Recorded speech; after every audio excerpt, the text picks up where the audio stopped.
Hello friends, last వీడియోలో చెప్పాను కదా, పొద్దున్నే తడి బియ్యం నా మొహాన్ని కొట్టి మెత్తగా పిండాడమని అయితే చెప్పారు. ఆ టాస్క్ అయితే విజయవంతంగా కంప్లీట్ అయిపోయింది. ఇంకా నాకు టిఫిన్ కూడా పెట్టారు. ఇంకా మధ్యాహ్నం వంటలు అయితే స్టార్ట్ చేసాం. మళ్ళీ పిండిని ఒకసారి జల్లెడతో అయితే జల్లించుకున్నాము.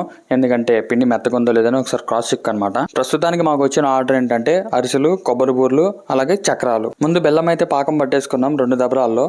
అంటే అరిసెలకి, కొబ్బరి బూర్లకి వేరువేరుగా. బెల్లం పాకంలో అయితే రెడీ అయిపోయినాయి. ఒక దాంట్లో నువ్వులు వేసారు, రెండో దాంట్లో కొబ్బరి తురిమేస్తున్నారు. కొబ్బరి బూర్లకి కొబ్బరి తురిమేస్తారు అనమాట.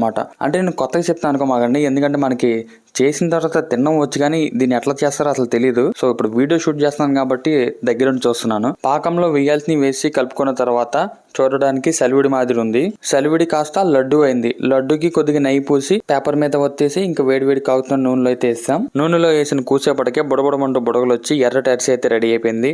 మీలో ఎవరైనా ఆర్డర్ ఇద్దాం అనుకుంటే కనుక కామెంట్ సెక్షన్ లో నెంబర్స్ అయితే ప్రొవైడ్ చేస్తాను. అక్కడికి వెళ్ళి అయితే ఆర్డర్ ఇవ్వచ్చు. ముందు నేనైతే అరిసి తింటాను.